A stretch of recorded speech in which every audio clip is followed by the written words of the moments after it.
अरे भाई चिल। नमस्कार। आप सबका स्वागत है। बिना सूचना के आया हूँ, इसलिए थोड़ा सा इंतजार कर लेते हैं आप सब मिल करके।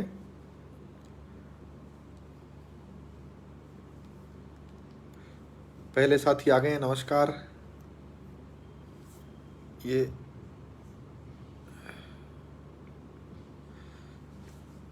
12 साथी आ गए हैं। और नमस्कार मुकेश जी, नमस्कार।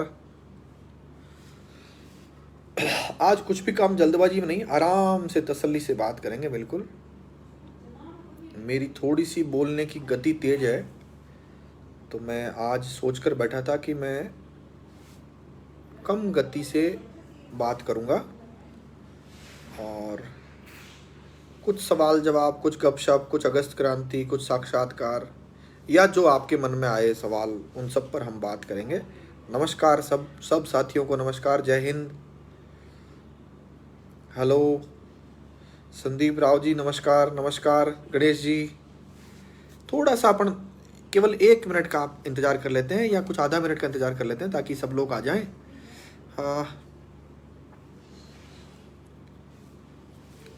अगस्त क्रांति। अगस्त क्रांति शब्द जब आपके कान में पड़ता है, तब आप अगर हिस्ट्री के विद्यार्थी रहे या नहीं भी रहे, तो आपको अगस्त क्रांति ध्यान है। अंग्रेजों भारत छोड़ो ध्यान है। 1942 में देश में अंग्रेजों को भगाने के लिए इस क्रांति की शुरुआत हुई। वहीं से अंग्रेजों भारत छोड़ो का नारा मिला, और फाइनली 5 साल बाद हमारा देश कहने को आज़ाद हो गया। अब आप सोच रहे हो कहने को आज़ाद हो गया या असली आज़ाद हो गया? तो इस बात को आप इस बात से देखें कि आपसे आपके लोक सेवक टैक्स लेते हैं, और खूब सारा टैक्स लेते हैं, हर नागरिक से टैक्स लेते हैं। आप माचिस भी खरीदते हो ना, घर में नमक भी लाते हो ना, गाड़ी में पेट्रोल या कुछ भी काम करते हो आप, उसमें एक टैक्स होता है, और वो टैक्स का पैसा सरकार को यानी लोक सेवकों को यानी नेताओं को जाता है, और उस पैसे में बंदर बांट होती है। मुझे लगता है मैं ठीक समझाने की कोशिश कर रहा हूं। बंदर बांट ये होती है कि अभी कोरोना काल में कितना सैकड़ों हजारों करोड़ रुपया लूटा गया इन अफसरों द्वारा, डॉक्टरों द्वारा। आपके राजस्थान के किसी भी जिले के सीएमएचओ शायद ही ऐसे बचे हैं कोई जो इस कोरोना काल में करोड़ों रुपए नहीं कमाए हो। शायद ही कोई ऐसा बचा होगा, और है तो कोई इक्का दुक्का को अपवाद हो तो हो, बाकी सीएमएचओ ऐसा शायद मेरे जानकारी में बचा ही नहीं है जिसने करोड़ों रुपए नहीं कमाए हो। और जो यहां बैठे जयपुर में या राजधानी में जो बैठे, उन लोगों की कमाई की तो आप कल्पना ही नहीं कर सकते कितना पैसा इन्होंने कमाया। वो पैसा कहां से आया? आप लोगों की जेब से आया, मेरी जेब से आया। बस इतनी सी बात सबसे पहले अगर आपको समझ में आ जाए, तब आपको समझ में आएगा यह भी आक्रांताओं की तरह, अंग्रेजों की तरह हम पर टैक्स लाद कर, हमारी कमर तोड़कर यह लोग उस करप्शन के महल से अपना महल खड़ा करते जा रहे हैं। मुझे बताइए, राजस्थान की छोड़ दीजिए, देश की बात कर लीजिए, तो भी आप अंगुलियों पर गिनने वाले नेताओं को छोड़ दीजिए, बाकी सारे नेताओं के महल बन चुके हैं। कैसे बने भाई? किस योग्यता से बने? तो मुझे लगता है कि आप इस बात को आसानी से समझ सकते हैं। पूरे तंत्र पर कुछ लोगों ने कब्जा कर लिया। अब पूरा तंत्र बताना पड़ेगा आपको कि पूरा तंत्र क्या होता है। पूरे तंत्र में हमारे देश के नेता 1, अफसर 2, पुलिस बेल्टधारी सर्विस जो है पुलिस वगैरह है ये 3, और उसके बाद एक और वर्ग जिसको न्यायपालिका कहते हैं, वो सुप्रीम कोर्ट से लेकर हाई कोर्ट से लेकर नीचे तक न्यायपालिका, और एक और नाम है वह है मीडिया। इन सब लोगों ने एक पार्टनरशिप कर ली है और उस पार्टनरशिप में हर आदमी एक दूसरे के हितों की रक्षा कर रहा है। और इन सारे लोगों को जोड़ लीजिए तो ये लोग 0 पॉइंट कुछ प्रतिशत ही हैं, मतलब 1% भी नहीं है। ये लोग पैसे वाले सक्षम लोगों ने इन सब लोगों को खरीद कर आनंद लेने का जो तरीका हो सकता है वो सारे तरीके ये लोग अपनाते हैं। पीछे कौन बचे? आप और हम। आप से लिया गया टैक्स का रुपया ये सारे लोग मिलकर खा रहे हैं। अब आपको आश्चर्य होगा कि एक संस्थान की बात करूं ऑन रिकॉर्ड कागजों के साथ, राजस्थान की न्यायपालिका को हर साल 1466 करोड़ रुपया मिलता है, एक साल का। इसमें विधिक सेवा का बजट वो जो है वो अलग है। ये केवल हाई कोर्ट, सेशन कोर्ट और न्यायपालिका के नाम पर एक बजट खर्च होता है 1466 करोड़। और हम जो काले कोट वाले लोग हैं, वकील हैं, इन सबको मिला लें तो ये 10,000 करोड़ प्रतिवर्ष का व्यवसाय है। कोई बात नहीं, इतने बड़े विभाग भी नहीं होते सरकार के जितने इतना खर्चा जिन पर लगता हो। लेकिन 10,000 करोड़ के व्यवसाय में अगर जनता को न्याय मिलने लग जाए, कोई बात नहीं, खर्च हो जाए, कोई बात नहीं। अभी क्या हो रहा है? न्याय तो दूर की कौड़ी है। मैं वकील बोल रहा हूं भाई, न्याय की बजाय फैसले होते हैं। कौन देखता है न्याय? आपको लगता है? आप कभी आपका किसी का भी काम पड़ा हो हाई कोर्ट में, आकर देखिए, सुबह से शाम तक खड़े होइए, आपको लग जाएगा एक भी फाइल में, ऐसी कई सारी बेंच है जिसमें एक भी फाइल में आपको न्याय होता नहीं दिखेगा। डिस्पोजल, फाइलों का डिस्पोजल, डिसमिस और डिसीजन, बस। और खर्चा कितना? 1466 करोड़ रुपया आपकी जेब का, आपके टैक्स के पैसे का इस विभाग पर खर्च होता है। और ओवरऑल जो हम लोग फीस लेते हैं, कोई और बहुत सारे लोग इस व्यवसाय में जुड़े हुए जो लोग हैं, टाइपिस्ट हैं, बहुत सारे मुंशी हैं और बहुत सारी रचना है इसकी, वो सारे मिला लो तो 10,000 करोड़ रुपए का व्यवसाय है। ये बिना बेईमानी के 10,000 करोड़। और इसमें अगर कोई जज रिश्वत लेने लग जाए तो उसकी कमाई का तो कोई किनारा ही नहीं है। आप मेरी बात समझ पा रहे हैं? क्या इस व्यवस्था को आप आजाद देश कहेंगे? इसको आजादी कहेंगे क्या? इस व्यवस्था को तो मैं नजदीक से देख चुका हूं, आरटीआई लगाकर यह सूचना ले चुका हूं। 1466 करोड़ रुपया जो बड़े बड़े सरकारी विभागों का बजट नहीं होता है। और इससे भी ज्यादा बात बताता हूं आपको, हाई कोर्ट का 1 नंबर गेट जो जयपुर में है, वहां पर 2 पुलिसकर्मी जिनकी उम्र भी ज्यादा होने के कारण से तनख्वाह 1-1 लाख कम से कम होगी, 2 लाख रुपया महीने के 2 कांस्टेबल खड़े रहते हैं गेट पर। केवल जज साहब 10:30 बजे घुसते हैं और 4:30 बजे रवाना होते हैं, उनके लिए रास्ता बनाने के लिए।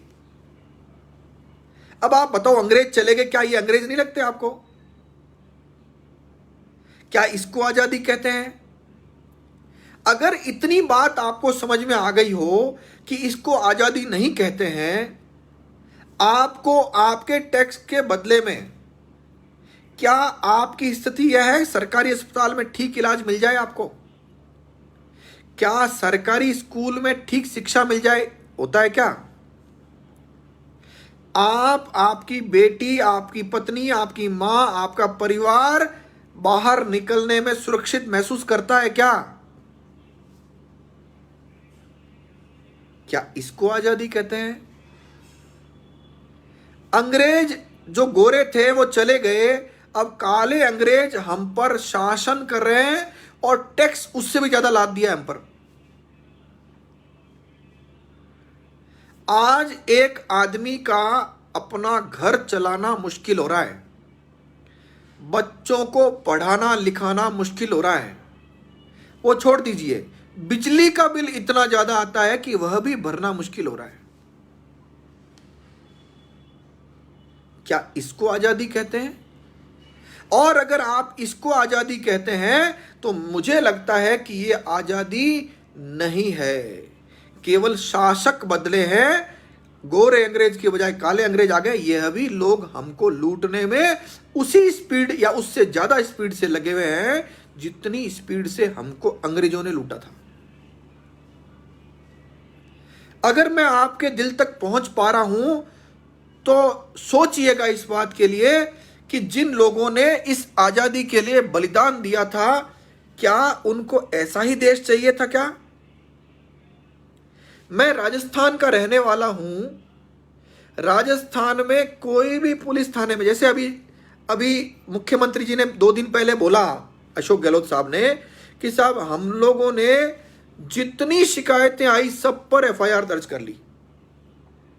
मैं एडवोकेट हूं, मैंने एक मामले में कॉग्निजेबल ऑफेंस पर एफआईआर दी, दर्ज नहीं हुई। एसपी को दी, दर्ज नहीं हुई। कोर्ट को दी, कोर्ट ने एफआईआर दर्ज करने का ऑर्डर कर दिया। आज लगभग 8 महीने होने वाले हैं। यही मुख्यमंत्री श्री अशोक गहलोत बता देवें कि कोर्ट के ऑर्डर के बावजूद भी आप एफआईआर दर्ज नहीं करते हैं। गरीब आदमी की किसी पुलिस थाने में आज भी सुनवाई नहीं होती है और आज भी एफआईआर दर्ज नहीं होती है। सुनवाई 2 तरह के लोगों की होती है, एक पैसे वाले की या कोई नेता जिसका सरकार में प्रभुत्व हो, कोई एमएलए हो, एमपी हो या कोई ऐसा व्यक्ति हो, उसकी सुनवाई थानों में होती है। गरीब आदमी के साथ पुलिस वाला कैसा व्यवहार करता है, इस बात से आप अंदाजा लगा लीजिए क्या हम आजाद हो गए हैं? क्या ये वही लोक सेवक हैं जो हमारे टैक्स के पैसे से वेतन लेते हैं?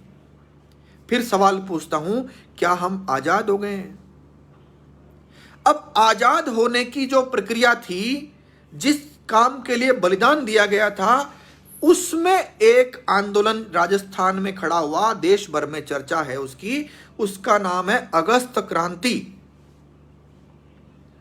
कुछ लोग पूछते हैं ना अगस्त क्रांति क्या है। कुछ लोग आपसे कोई आलोचना करते समय यह भी कहते होंगे साहब किसी को नेता बनना होगा। मैं इस लाइव पर, कुछ लोग सुरक्षित रख लीजिए, इसको मैं सेव करूंगा, कि मुझे वोट मत दीजिएगा, लेकिन कम से कम आपके टैक्स के पैसे का सदुपयोग तो करिए। ये बेईमान नेता, अफसर, पुलिस, जज मिलकर जो आपको लूट रहे, खसोट रहे, खा रहे हैं, उनके खिलाफ बोलने की हिम्मत तो जुटा लीजिए।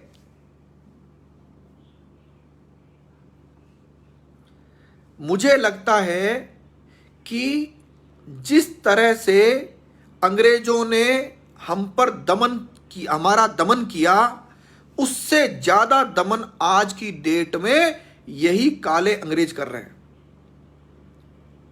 राजस्थान में कोरोना जब से आया, मार्च 2020, आज 1.5 साल होने वाला है। 8 करोड़ की आबादी जनगणना के अनुसार लेटेस्ट बताई जाती है राजस्थान की। किसी एमएलए एमपी को छोड़ दो, कोई भी नागरिक मुख्यमंत्री को शक्ल से देख सका है तो मुझे बता देवे। शांति धारीवाल नाम के अल्पसंख्यक समाज, जैन समाज के नेता केवल उनसे मिल सकते हैं आज की डेट में। और उनकी क्या योग्यता है? कांग्रेस को या मुख्यमंत्री जी को जब भी फंड की आवश्यकता पड़ेगी तो एक कॉल पर जितने फंड की आवश्यकता व्यवस्था कर देंगे। दूसरा नाम है श्री देवाराम सैनी, जो उनके ओएसडी हैं, वो उनसे मिल सकते हैं। राजस्थान के कांग्रेस के कई एमएलए होंगे जिन्होंने उनको शक्ल से नहीं देखा, मिलकर के फोन पे, ऑनलाइन ये तो देखा होगा, कभी नहीं देखा होगा। क्या ये आजादी है? आज आप पुलिस हेडक्वार्टर में बिना उच्चाधिकारी की अनुमति से घुस सकते हैं क्या? जब आप पास बनाने जाते हैं नीचे, तब वो पूछते हैं कहाँ जाना है, तो आप कहिए साला फला अफसर के पास जाना है, तो वो कहते हैं कि उनके वहां से फोन नहीं आया, अगर फोन आएगा तो हम घुसने देंगे। क्या ये आजादी है? सचिवालय, सेक्रेटरीट, उसमें आप जाना चाहें किसी अफसर नेता के पास, तो वहां पास बनाने वाली जगह कहा जाता है कि आपको, आपके लिए फोन नहीं आया है बुलाने के लिए। क्या ये आजादी है? आप हाई कोर्ट के किसी जज या चीफ जस्टिस से बिना पीपीएस की अनुमति के नहीं मिल सकते। आप छोड़ दीजिए, कोई वकील भी नहीं मिल सकता। क्या ये आजादी है? कौन से आजाद देश की बात कर रहे हैं? हालात सेम है, कोई अंतर नहीं आया है, अंतर केवल गोरे और काले का आया है। और मैंने एक रचना मेरे दिमाग में आई, लोगों को जगाऊंगा, बस लोगों को जगाऊंगा, लोगों को सच्चाई बताऊंगा, और इस काम में मैं सफल हुआ हूं। आप लोगों में से कोई भी ग्रामीण अगर मुझे देख रहे हैं, तो क्या आप तक अगस्त क्रांति नहीं पहुंची? और अगस्त क्रांति पहुंची है तो क्या साक्षात्कार में गड़बड़ियां होती है, अयोग्य लोग आ जाते हैं, योग्य लोग पीछे रह जाते हैं, साक्षात्कार में 23 लाख, 25 लाख, 50 लाख रुपए देकर नंबर लिए जाते हैं? क्या आपको यह पता नहीं है? क्या यह आजादी है? क्या चापलूसी में जो नंबर 1 लोग हैं, वो लोग आज आरपीएससी में जाकर बैठ गए हैं। कांग्रेस का चुनाव हारे, आरपीएससी के मेंबर बन गए, अब आरएस बनाते हैं। खुद आरएस में कभी पास नहीं हुए, चापलूसी में नंबर 1 थे, आरपीएससी के मेंबर बन गए। आईपीएस अफसर थे, कांग्रेस के एमएलए के नंबर सर्विलांस पे रखे, मुख्यमंत्री की इच्छा अनुसार इलीगल, आरपीएससी के चेयरमैन बन गए। आज राजस्थान के लगभग 30 लाख लोग हरदम कंपटीशन की तैयारी करते हैं। 30 लाख लोगों का जो पैसा खर्च होता है, ये अरबों रुपया है। कोचिंग के नाम पर, कमरे किराए लेने के नाम पर, भोजन के नाम पर, ये बहुत बड़ा व्यवसाय है। और इन लोगों के साथ तब कुठाराघात होता है जब कोई फर्जी प्रमाण पत्र ओबीसी का, ईडब्ल्यूएस का, विकलांगता का, तलाकशुदा का बनाकर सेलेक्ट हो जाता है, और आप में से योग्य व्यक्ति या असली विकलांग या असली ओबीसी, असली ईडब्ल्यूएस या असली तलाकशुदा महिला वंचित रह जाती है। क्या इसको आजादी कहते हैं? अगर मैं आपके दिल तक पहुंच रहा हूं तो ठीक बात मेरी सुनिएगा कि अगर मैं इस सब के बावजूद आपको जगाने का काम कर रहा हूं, तो क्या मुझे ये काम करना चाहिए? और करना चाहिए तो मैं पूरे तन मन धन से लगकर, पूरी ईमानदारी सच्चाई के साथ, ताकत के साथ लग रहा हूं, और मैं एक न एक दिन सबको जगाकर छोड़ूंगा। लेकिन मुझे एक आंकड़ा आपको बताना पड़ेगा। आजादी से पहले केवल 2% लोगों ने आजादी की मांग की थी। 98% लोगों को पता ही नहीं, वो सब अपने घरों में बैठे थे, और 2% लोगों ने मांग की। इसका मतलब ये नहीं बलिदान दिया, केवल मांग की। उनको पता था कि वे आजादी के लिए कोई आंदोलन चल रहा है। 2% से हमको इन अंग्रेजों से आजादी मिली थी। आज राजस्थान में लाखों लोग इस बात को जानते हैं कि चोर जाते हैं, चुनाव लड़कर डकैत आ जाते हैं, डकैत जाते हैं, चुनाव लड़कर चोर आ जाते हैं। अंतिम रूप से नुकसान किसका? हमारा। और जैसे ये बात हमको समझ में आने लगती है, तो ये लोग हमको समझाते हैं हमारी जाति क्या है। मुझे आश्चर्य होता है जब किसी भ्रष्टाचारी खिलाफ मैं बात करता हूं, या कोई अन्य आंकड़े पेश करता हूं, सूचनाएं पेश करता हूं, तो उसकी जाति के लोग वैतनिक कर्मचारी की तरह गाली गलौज के लिए सोशल मीडिया पर उतरते हैं। मुझे इससे भी बड़ा आश्चर्य होता है कि बड़ी जातियां, बड़ी संख्या में जो जातियां, वो तो ऐसा करती है।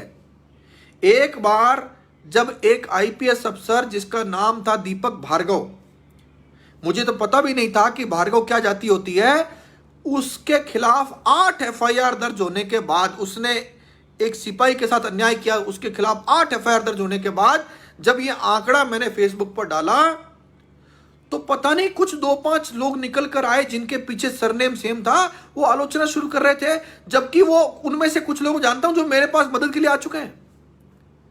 इन लोगों ने योजनाबद्ध तरीके से षड्यंत्र पूर्वक हमको आपको जातियों में उलझा दिया। हम इन नेताओं की जय जयकार में उलझ गए और ये लोग अपने काम में लगे रहे। ये एक वर्ग है, इन बेईमानों का एक संगठन है, एक संगठित शक्ति है जो एक दूसरे को प्रोटेक्ट करते हैं। और हम लोग हमारे टैक्स को देकर हम ठगा सा महसूस करते हैं, हमारी सुनवाई कोई नहीं करता है। स्कूल प्राइवेट में हमारा बच्चा पढ़ रहा है, वो हमको लूटेंगे, खसोटेंगे, कोई पूछने वाला नहीं, कोई सुनने वाला नहीं। सुप्रीम कोर्ट जाओ तो सुप्रीम कोर्ट कहता है फीस देनी पड़ेगी। पुलिस अगर आपके साथ अन्याय कर रही है, कोई सुनने वाला नहीं है, क्योंकि जो सुनने वाला है वो तो अवैध शराब, वेश्यावृत्ति, सट्टा, जुआ, मुकदमों से पैसे इकट्ठे करने में लग गए हैं। सिरोही में अवैध शराब का बड़ा मामला पकड़ा गया। हरियाणा की शराब गुजरात जाती है, पकड़ा गया। लेकिन आप मुझे बताइए, सिरोही में शराब हरियाणा से बाई एयर आई थी क्या? रास्ते में कई जिले पड़ते होंगे ना। कोई शराब व्यवसायी होंगे राजस्थान में जो ये काम कर रहे होंगे, और उन शराब व्यवसायियों के रिश्तेदार भी पुलिस में होंगे। अगर आप समझ पा रहे हैं तो समझिए खेल को। ये वह दमनकारी शासक वर्ग है जो हमारी नहीं सुनता। कुछ लोगों को वहम है कि मीडिया में छपेगा तो इनको भय लगेगा। कोई नहीं छापता भाई, सुन लीजिए मेरी बात को। इनके भी मीडिया के एक बड़े हितों का कुछ एक मामला है, और उन हितों की रक्षा सरकार के लोग करते हैं, इनको सरकारी विज्ञापन देते हैं। तो ये टीवी चैनल वाले सरकार, मुख्यमंत्री और सरकार के पावरफुल लोगों की जय जयकार के अलावा कोई काम नहीं करते।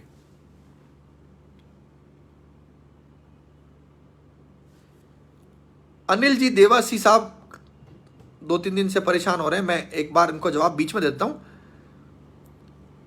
बहुत इंपॉर्टेंट बात है इनकी। सस्ती लोकप्रियता पाने के लिए हर किसी पर बिना जांचे परखे आरोप लगाना और चलते बनना आपका पेशा बन गया लगता है। ये अनिल देवासी साहब कह रहे हैं। ये पता है क्यों कह रहे हैं अनिल देवासी साहब? मुझे देख भी रहे होंगे अभी। ये इसलिए कह रहे हैं कि ये पहले क्या, अभी भी मेरे मित्र ही होंगे फेसबुक पर, और मेरे को ठीक मानने वाले लोगों में से थे। रामू राम जी राय का जो आरपीएससी के सदस्य हैं, और आरपीएससी भ्रष्टाचार का अड्डा है, खुद आरएएस कभी बन नहीं पाए, 4 बार पेपर दिया, इन्होंने लिखा है कहीं, आरएएस नहीं बन पाए, और उसके बावजूद आज वो आरएएस बनाने में लगे हुए। यह बात मैंने फेसबुक पे लिखी तो मुझे पता चला, पहले पता नहीं था, राइका और देवासी एक ही जाति होती है। तो अनिल जी देवासी को ऐसे बड़े लोगों ने इस काम में लगा दिया। अनिल जी देवासी को यह नहीं करें कि भाई आरपीएससी में गड़बड़ हो रही है, एक 10 रुपया खर्च करके आरटीआई तो लगाइए। आप मालिक हो अनिल जी देवासी साहब, आपके घर में छोटा सा भी खर्चा होता है ना, उसका एक बड़ा हिस्सा अशोक गहलोत साहब के पास जाता है। तो देवासी साहब, मेरी लोकप्रियता छोड़ दीजिए, मैं तो यह कह रहा हूं कि आप सभी को कह रहा हूं कि मान लीजिए इस लोकप्रियता के बहाने मैंने क्या प्राप्त कर लिया, आप मुझे बताइए। सरकार ने आपको अवेयर करने के चक्कर में मेरे खिलाफ मुकदमे शुरू किए। जब हाईकोर्ट रिलीफ देता है तो सरकार कहती है साहब गोवर्धन सिंह को गिरफ्तार करना हमारे लिए बहुत आवश्यक है। आपको जागरूक करने के चक्कर में सरकार मेरा आर्म लाइसेंस रिव्यू लगा देती है। आपको जागरूक करने के चक्कर में जो मुझे गनमैन मिला हुआ होता है अशोक गहलोत साहब, उसको हटा देते हैं। मेरा दोष क्या पता, ये सारे भ्रष्टाचारी कभी अकेले में मिलकर देखिए, नेताओं से, अफसरों से, आरपीएससी वालों से, चेयरमैन से, तो वो कहते हैं कि ये जनता को सच्चाई बताता है, बस यही मेरा दोष है, इसके अलावा मेरा कोई दोष नहीं है। अनिल देवासी साहब, मैं हाथ जोड़ करके आपसे सबसे पहले क्षमा मांगता हूं कि मेरे शब्दों से अगर आपको ठेस पहुंची है तो आप मुझे क्षमा करें, लेकिन यह जरूर गौर करें कि आपके साथ, आपकी संतानों के साथ इन सब लोगों ने मिलकर कितने बड़े स्तर का धोखा किया है और कर रहे हैं लगातार। आज दैनिक भास्कर का फ्रंट पेज पढ़िए, बेरोजगारों का भत्ता, उसके संबंध में खबर है, हालात इतने बुरे हैं कि आप कल्पना नहीं कर सकते। हमारे राजस्थान के मुख्यमंत्री को एक ही बेरोजगार लगता था, उसको रोजगार दिला दिया, वो है श्री वैभव गहलोत, उनको आरसीए में रोजगार दिला दिया। इसके अलावा उनको लगता है एक भी बेरोजगार नहीं है। मुझे बताइए, अरबों रुपए का बेरोजगारी भत्ता लंबित है, बेरोजगार कहां जाएगा? और लूट, आप कोरोना के नाम पर जितनी मशीनें खरीदी गई उनके बारे में पता कर लीजिए। अनिल देवासी जी, एक 10 रुपया खर्च करके पता करिए और जनता को बताइए। मेरी लोकप्रियता छोड़ दीजिए, आप मेरे साथ आइए और मेरे साथ आकर के एक बार ऐसा करके देखिए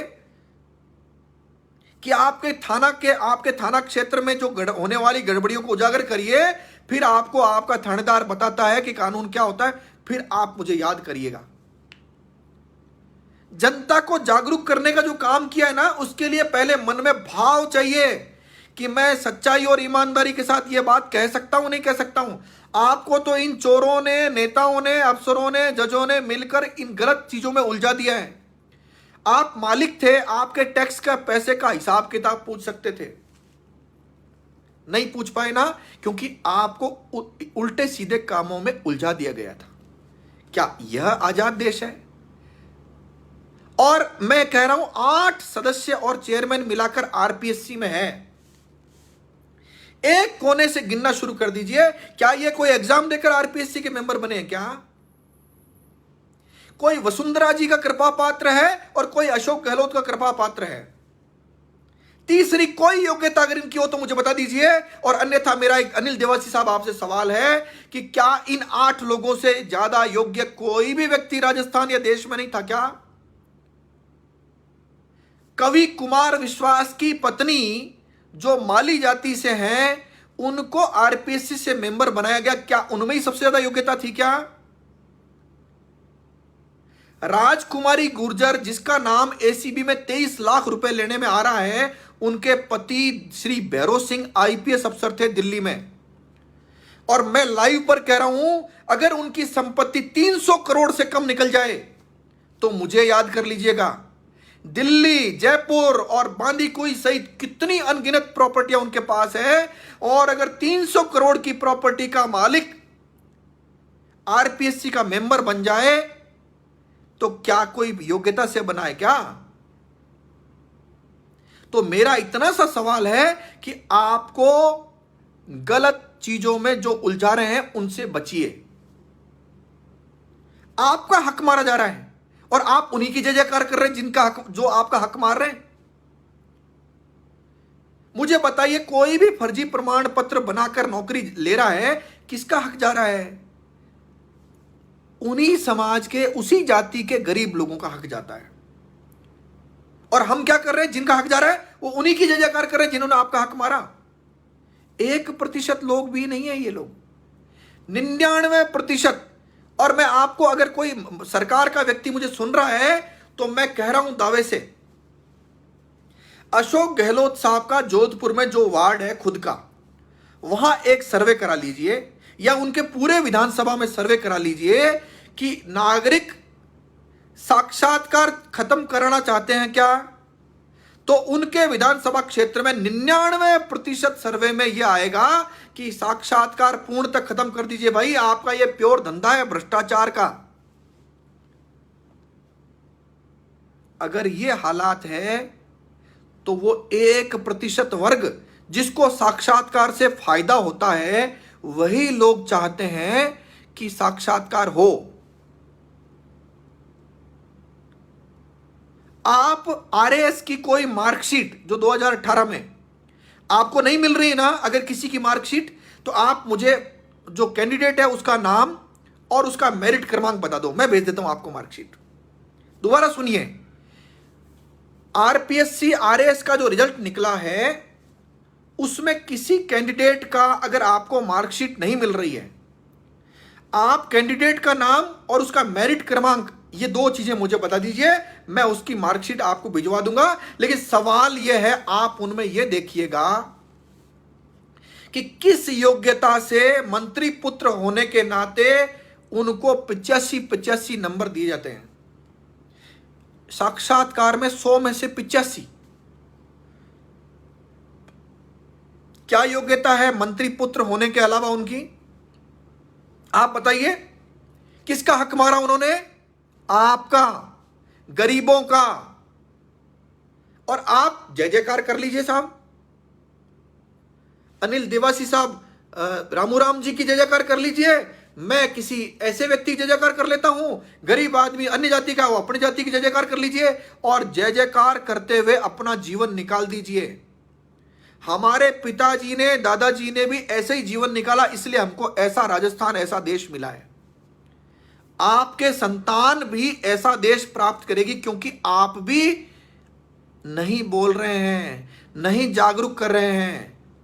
यह ऑप्शन मिला है। ऐसा देश में या राजस्थान में पहली बार हुआ है कि अगस्त क्रांति के नाम पर ऐसा कौन सा युवा है जो खड़ा नहीं हुआ इस बार। मैं आंकड़े बता सकता हूं, आप अभी तक जो चीजें मैं बता रहा हूं वो आप अगर वेरीफाई करना चाहें तो मेरे पास आकर कर लिए। हजारों लोगों ने साक्षात्कार खत्म करने के लिए एक नंबर दिया गया था, उस पर मिस कॉल है, आई हैव ऑल डेटाज। पहले दिन ट्विटर पर 5427 लोगों ने ट्वीट किया स्टॉप इंटरव्यूज। हजारों लोगों ने फेसबुक सहित अन्य प्लेटफॉर्म पर मैं हूं अगस्त क्रांति सैनिक यह लिख करके अपना स्टेटस प्रोफाइल और लगा रखा है फ्रेम। सरल काम नहीं है भाई, और सरल लगता तो लगा के देखिए। आपको यह भ्रष्टाचारी जिस नजर से देखेंगे ना, तो आपको याद आ जाएगा कि यह फ्रेम लगाने से क्या होता है। यह हिम्मत का काम है, यह बोलना कि मैं अगस्त क्रांति सैनिक हूं, यह हिम्मत का काम है इन भ्रष्टाचारियों के बीच में। यह पुलिस, ये न्यायपालिका, ये नेता, ये भ्रष्टाचारी और ये सक्षम लोग सब एक हैं, एक ही वर्ग है सबका मिलकर के, कोई अंतर नहीं है। मुझे बताइए, आज मुकेश अंबानी का कौन सा काम, कौन सी न्यायपालिका अटका देती है? कौन सी सरकार अटका देती है? कांग्रेस, बीजेपी या अन्य? कोई नहीं ना। ये एक बड़ा वर्ग है, ये वर्ग आपस में एक है, यानी भ्रष्टाचारी संगठित है और ईमानदार विखंडित है, जनता विखंडित है। अब जनता बेईमान कैसे भाई? जनता तो बेचारी टैक्स देती है, क्या बेईमानी करेगी? तो देश आजाद नहीं हुआ, हमको मौका मिला है। मैं थोड़ा सा अगस्त क्रांति पर निवेदन कर दूंगा आपसे, ध्यान से सुनिएगा, जाइएगा मत। मैं 1 अगस्त से लेकर 16 अगस्त तक अगस्त क्रांति अभियान चल रहा है। ज्यादा कुछ नहीं करना आपको, बस इससे जुड़े रहना है और जागरूक बनना है। 1 अगस्त से लेकर 4 अगस्त पूरा हो चुका है। हमने युवाओं ने मिलकर के और सरकार की नाक में दम करने की पूरी भरसक कोशिश की है, लेकिन इससे मालिक थोड़ी बनेंगे। अब मालिक बनने का फॉर्मूला क्या है, जो कानून में, संविधान में, लोकतंत्र में आपके लिए लिखा हुआ है। आप किसी भी लोक सेवक, राष्ट्रपति से लेकर चपरासी ग्राम सेवक तक, किसी भी लोक सेवक के किसी भी काम की कॉपी, दस्तावेज, अभिलेख, उनका निरीक्षण भी कर सकते हैं। आपके पैसे से इनको तनख्वाह मिलती है, हिसाब किताब जानने का आपका अधिकार सुरक्षित है। 5, 6, 7 अगस्त, 5 अगस्त से 7 अगस्त तक 10 रुपए का खर्चा आप जरूर करिएगा। इतनी सी मेरी रिक्वेस्ट है। जितने लोग मुझे देख रहे हैं, चाहे वो सरकारी कर्मचारी हैं, चाहे कोई मजिस्ट्रेट है, चाहे कोई जज है, चाहे कोई वकील है, चाहे व्यापारी है, चाहे कोई अन्य व्यक्ति है, किसान है, 10 रुपए का खर्चा, मात्र 10 रुपए का खर्चा। और 10 रुपए का खर्च करने से होगा क्या? आपके मन में सवाल आ सकता है, आरटी तो मिलेगी नहीं, या ये जवाब दे देंगे वो जवाब, कोई बात नहीं। 10 रुपए खर्च करने से आपके मन में भाव आएगा कि मैं मेरे पैसे का हिसाब किताब पूछ सकता हूं। बस इतना सा काम आपको करना है और इतना ही काम औरों से कराना है। अगर आप ग्रामीण है तो आपके गांव का प्रत्येक नागरिक एक 10 रुपए का खर्चा करे। अगर वो लिखना पढ़ना जानता है, मोबाइल इस्तेमाल करना जानता है, तो मोबाइल से खट खट 2-4 अंगुलियां चलाइए और 10 रुपए आपके खाते से कटेंगे और 10 रुपए में आप राष्ट्रपति से लेकर ग्राम सेवक तक कुछ भी पूछ सकते हैं। इतना गजब का कानून, इतनी गजब की बात और आपको मालिक बनाने का एहसास केवल 10 रुपए में। कोई नहीं बचना चाहिए, राजस्थान का कोई व्यक्ति नहीं बचना चाहिए जो 10 रुपया खर्च नहीं करे। बस 10 रुपया खर्च करना है। और जो व्यक्ति मोबाइल नहीं जानते हैं वो एक पन्ना अपनी कॉपी का फाड़िए, उस पर किसी भी विभाग के लोक सूचना अधिकारी का नाम पता लिखिए और आपको क्या सूचना चाहिए वो बीच में लिख दीजिए, आपका नाम पता मोबाइल नंबर लिख दीजिए। आपको सूचना लेनी है नहीं लेनी है कोई बात नहीं, एक बार मालिक तो बनिए। आपके मन में भाव तो आना चाहिए ना। आपने अपने नौकर को 500 रुपए देकर भेजा कुछ सामान लाने के लिए, आपके नौकर का यह दायित्व है कि आपको बताए इतने रुपए सामान आया, इतने रुपए बचे, ये लो आपके बाकी पैसे। इसी तरह से हम लोग भी हमारे लोक सेवकों से यह पूछेंगे कि हमारे टैक्स का पैसा तुम कहां खा गए, नहीं खा गए, क्या कर दिया तुमने, हिसाब किताब बजट आना जाना सब पूछेंगे आए वे। 10 रुपए का खर्चा हमको 5 अगस्त 6 अगस्त और 7 अगस्त को करना है। अब आपके मन में सवाल आ सकता है कि साहब हमें तो आरटीआई लगानी नहीं आती। देखिए, अगर आपकी मंशा है तो यूट्यूब खोलिए, गूगल खोल लिए और उसमें लिख दिए how to make RTI, Hindi में लिख दीजिए आरटीआई कैसे लगाऊं। आपको गूगल पर यूट्यूब पर अनगिनत हजारों लाखों वीडियो मिल जाएंगे जो आपको आसानी से समझा देंगे आरटीआई कैसे लगाई जाती है। 10 रुपए खर्च करना है भाई। आपके परिवार में 5 सदस्य है ना, 50 रुपए खर्च करने हैं। 10 सदस्य है 100 रुपए खर्च करने हैं। एक बार देखो तो सही। ये जो मालिक बने बैठे हैं, मालिक वो नहीं है, मालिक आप हैं। कानून में लिखा हुआ है भाई, वकील बोल रहा हूं, कानून में लिखा हुआ है, संविधान में लिखा हुआ है, लोकतंत्र में जनता मालिक है। आजाद देश हो गया लेकिन आपको अवेयर नहीं किया किसी ने। इतनी सी अपेक्षा आपसे करता हूं मैं। एक कोई मेरे आलोचक हैं, मैं उनका पहले जवाब देता हूं। पंकज जी है कोई, इतना दूध का धुला हुआ तू भी नहीं है गोवर्धन सिंह, ऐसा किसी ने लिखा है। तो पंकज जी दिखाई नहीं दे रहे मुझे, लेकिन अगर पंकज जी किसी का रिप्लाई में आया है, मैं कोशिश करता हूं पंकज जी अगर मिल जाए तो मैं पंकज जी का इसका जवाब दूंगा भाई। पंकज जी, मैं तो एक सामान्य नागरिक हूं आपकी तरह। आप भी शायद काले कोट वाले दिख रहे हैं, लेकिन कौन से पंकज जी मुझे समझ में नहीं आ रहा, कोई बात नहीं। पंकज जी, मैं आपकी तरह सामान्य नागरिक हूं। मैं अगर दूध का धुला नहीं होना तो एनआईए ने मेरी जांच करी मुख्यमंत्री अशोक गहलोत के इशारे पर। एनआईए,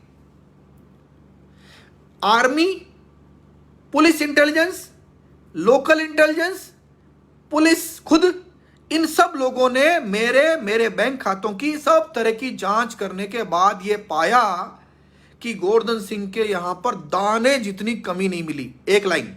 दूसरी लाइन, इनकम टैक्स ने मेरे बैंक खाते सील किए थे इसी पुलिस अशोक गहलोत साहब की पुलिस के कहने पर। बहुत सारे लोग जानते हैं सरकार से जब कोई लड़ता है ना तो बड़ी बात होती है, छोटी बात नहीं होती है। सरकार, अगर बेईमान व्यक्ति सरकार से नहीं लड़ सकता। पंकज जी सुनिए मेरी बात को, वो सारे खाते मैंने 1 रुपया पेनल्टी आज तक जमा नहीं कराई है और मेरे खाते सब खुले हैं और उन्हीं खातों से आज भी मेरे लेन देन चल रहे हैं। मैंने 1 रुपया भी पेनल्टी हर्जाना मुझ पर इनकम टैक्स ने आज तक नहीं लगाया। दूसरी बात। तीसरी बात, अशोक गहलोत साहब की सरकार, शांति धारीवाल गृह मंत्री, दोनों ने मिलकर विधानसभा में कहा था कि गोवर्धन सिंह बहुत बड़ा गुंडा है और बाद में इसी सरकार ने हाईकोर्ट में लिख के दिया हमारे सारे मुकदमे झूठे हैं और गोवर्धन सिंह को सिक्योरिटी के रूप में हमने गनमैन उपलब्ध करा दिया है। यही सरकार। पंकज जी सुनिए मेरी बात को, एक बार कोशिश करके आपके पुलिस थाने में एक बार एसएचओ खिलाफ एफआईआर करा के देखिए। मैंने कराई है राजस्थान के चीफ सेक्रेटरी लेवल के लोगों के खिलाफ, और पैरवी करता हूं ईमानदारी से। तो पंकज जी, कहना सरल है, कोई बात नहीं। मैं आजकल बहुत अभ्यस्त हो गया हूं इन सब चीजों को सुनने का, लेकिन आज मैं कुछ भी छोड़ूंगा नहीं। जो मैं बता सकता हूं सब चीजें बताऊंगा आपको। तो पंकज जी का ये कहना था दूध का दूल्हा नहीं, कोई बात नहीं भाई, मैं अगर अच्छा व्यक्ति नहीं हूं तो कोई बात नहीं, मेरा पढ़ने। आप तो जागरूक बनिए, और आप जागरूक बनकर आपके पड़ोसियों को, रिश्तेदारों को, जानकार को, मोहल्ले को, गांव को, उनको जागरूक करिए। इसमें तो कोई आपत्ति नहीं है ना। तो बस इतना सा मेरा निवेदन है आपसे। और मैं अगर गिलहरी जितना योगदान किसी को जागरूक करने में लगा रहा हूं, तो आपसे अपेक्षा उसके बाद कर रहा हूं।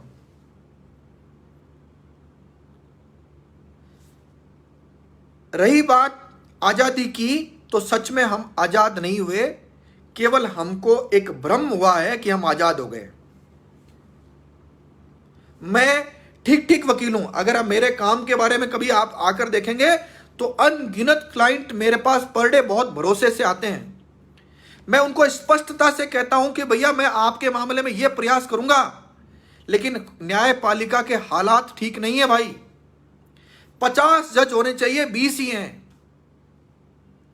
एक दिन में 50 केस एक जज सुनता है बस। करोड़ों केस हमारे राजस्थान में पेंडिंग है। तो कुछ लोग कहते हैं साहब तारीख पढ़ रही है। अब मुझे बताइए, तारीख पढ़ने में मेरी भूमिका नहीं है, इन जजों की भूमिका है। तो आपको इन नेताओं की जय जयकार से बाहर निकलना पड़ेगा, खुद के हक के लिए संघर्ष करना पड़ेगा। जिस दिन आपने तय किया उस दिन आप ठीक देश में जीने की ओर शुरू हो जाएंगे। आप सोचिए, 8 करोड़ जनसंख्या राजस्थान की, इसका 1% कितना होता है? 8 लाख लोग। 8 लाख लोग अगर जागरूक हो जाएं, मुझे बताइए क्या दृश्य नहीं बदलेगा? 8 लाख लोग राजस्थान के, और जागरूक कितना सा होना है? मैंने एक बात बताई, 10 रुपए का खर्चा करना है एक एक आदमी को, ताकि मालिक बनने का एहसास हो जाए। जिसने भी आज तक आरटीआई नहीं लगाई ना, वो एक आरटीआई जरूर लगाए। मेरे बोलने की गति आज मैंने कम करने की कोशिश की। आप ठीक समझ पा रहे हैं क्या? अगर ठीक समझ पा रहे हैं तो एक बार जय हिंद लिख दीजिए, ताकि मैं मेरी उद्देश्य में कामयाब हो पाऊं, ऐसा मुझे लगेगा। अगर मैं ठीक समझा पा रहा हूं सब लोगों को, तो फिर इस आजादी की लड़ाई में, पूर्ण आजादी की लड़ाई में आप सब लोगों को उतरना पड़ेगा। मैं अकेला कुछ नहीं कर सकता, और मेरे जैसे 2-5 लोगों से भी काम नहीं चलेगा। लेकिन जब आप बड़े स्तर पर जागरूक होकर उतरेंगे तो दृश्य बदलेगा। साक्षात्कार खत्म होना कोई बड़ा काम लगता है क्या आपको? मैं बताता हूं, छोटा सा काम है। अशोक गहलोत साहब की विधानसभा से अगर उनको 1 लाख पत्र लिख दिए जाए नागरिकों द्वारा, वोटरों द्वारा, वो दौड़ करके साक्षात्कार खत्म कर दें एक झटके में, एक झटके में। बड़ा काम नहीं है ना? एक सचिन पायलट ग्रुप के एक एमएलए एक बार अशोक गहलोत के पास चले गए। जाते ही उन्होंने कहा साहब मेरे पास ये काम है, तो उन्होंने करोड़ों रुपए का काम सैंक्शन करा लिया, और तीसरे दिन वापस सचिन पायलट ग्रुप में चले गए। इतने कमजोर मुख्यमंत्री है हमारे। कोई मरे कुएं में पड़े, कुर्सी नहीं हिलनी चाहिए। चारों पायों को पकड़ करके बैठने वाले मुख्यमंत्री पहले मिले हैं। पिछले कार्यकाल में जनता में त्राहिमाम ये इस बात का हो गया था कि वसुंधरा जी जो है वह सबसे खराब शासन था। इस शासन को देख करके सबको लगने लगा है शासन कोई है ही नहीं। और शासन किसका? शासन मतलब आप पर शासन। शासन तो आपका था, अब शासन ये लोग आप पर कर रहे हैं। अब कोई शासन नाम की कोई चीज चल रही है क्या? कानून व्यवस्था नाम की कोई चीज चल रही है क्या? न्याय नाम की कोई व्यवस्था चल रही है क्या? जिसको जब मौका मिल रहा है वैसा लूट रहा है। आरपीएसयू क्यों दोष देते हो? आप किसी और संस्था को देख लीजिए, भयंकर लूट चल रही है, भयंकर लूट। ब्लूटूथ लगाकर पेपर दे आते हैं, पास हो जाते हैं। खुद की जगह दूसरा परीक्षार्थी बैठ जाता है, स्कूल सेंटर पर सेटिंग हो जाती है और एक स्कूल सेंटर के कई सारे लोग सेलेक्ट हो जाते हैं। 30 लाख लोग एट ए टाइम परीक्षा की तैयारी करते हैं। उनके साथ कितना बड़ा धोखा होता है। और उनके मां बाप कहते हैं कि तू पढ़ा नहीं, तू ये नहीं किया। अरे भाई, हम तो पढ़े थे, लेकिन कुछ व्यवस्थाएं इस सरकारों ने ऐसी कर दी जिस कारण से अयोग्य लोग हमसे पहले आ गए। नकल से आप सोचिए, जिस आरपीएससी का चेयरमैन अशोक गहलोत साहब द्वारा बनाया गया चेयरमैन खुद प्रिंटिंग प्रेस जाकर पेपर चोरी कर लाता है और पैसे लेकर पेपर बांटता है, इससे ज्यादा दुर्भाग्य किसी देश का हो सकता है क्या? क्या योग्यता थी उनमें? तो एक तो वो आईपीएस अफसर थे, चापलूस थे, और अशोक गहलोत के कहे अनुसार निर्दोषों दोषों के साथ कार्रवाई की उन्होंने। निर्दोषों के साथ फंसाने काम और दोषियों को निकालने काम। दूसरी योग्यता उनकी ये थी हबीब खान गोरान की कि वो उन्होंने मुस्लिम के घर में जन्म लिया था। इन दो योग्यताओं के आधार पर अशोक गहलोत साहब ने जनता को बर्बाद करने के लिए इसको चेयरमैन बनाया। बिना रीढ़ की हड्डी का एक आईपीएस अफसर अभी और चयन किया है, जिसका नाम है भूपेंद्र सिंह यादव। यह राजस्थान का इतने योग्य व्यक्ति है, जितना ये आगे घूम सकते हैं रीढ़ की हड्डी से, उसी रीढ़ की हड्डी से इतना पीछे घूम सकते हैं। ये मैं कह रहा हूं ना, हो सकता है गलत लगे आपको। आपका पुलिस में कोई भी जानकार है क्या? 1.25 लाख पुलिस के बेड़े में से आईपीएस से लेकर कांस्टेबल तक कोई भी जानकार हो ना, तो वो ये बात आपको बता देंगे। इतनी लचीली इनकी रीढ़ की हड्डी है। बताइए, क्या इनके कार्यकाल में भाई बहनों को 80 नंबर नहीं मिलेंगे क्या? इनके कार्यकाल में जो नेता चाहेंगे वो नहीं होगा क्या?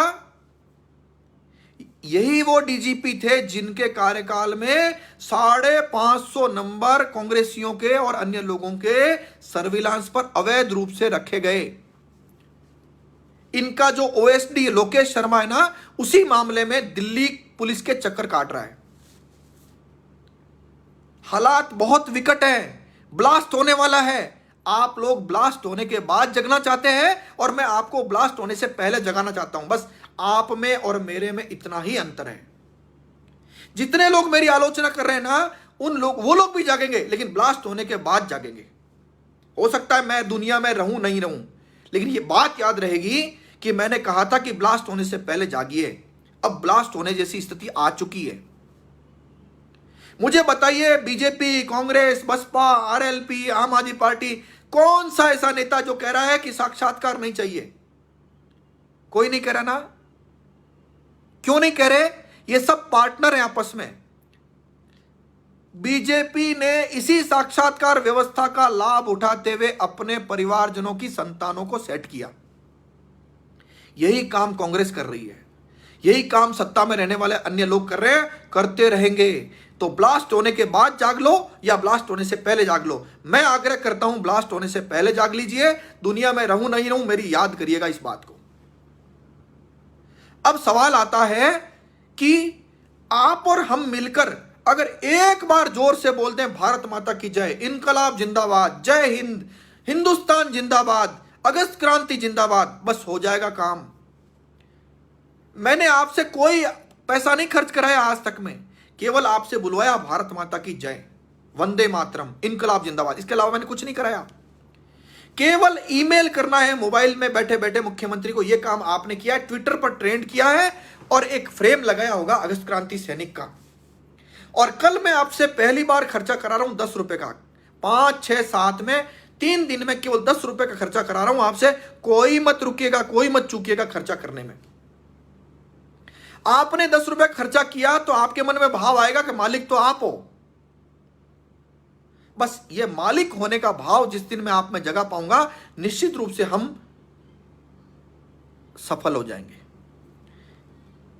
मैं आप सब लोगों का आभार इसलिए व्यक्त करता हूं।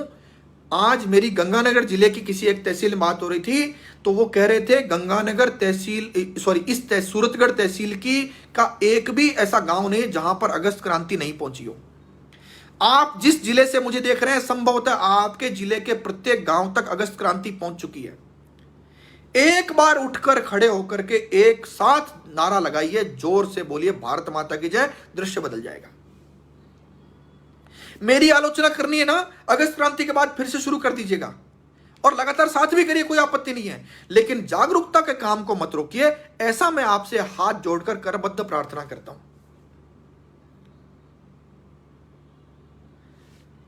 आप 10 रुपए 5 तारीख से लेकर 7 तारीख के बीच में खर्च करिए और औरों से भी कराइए।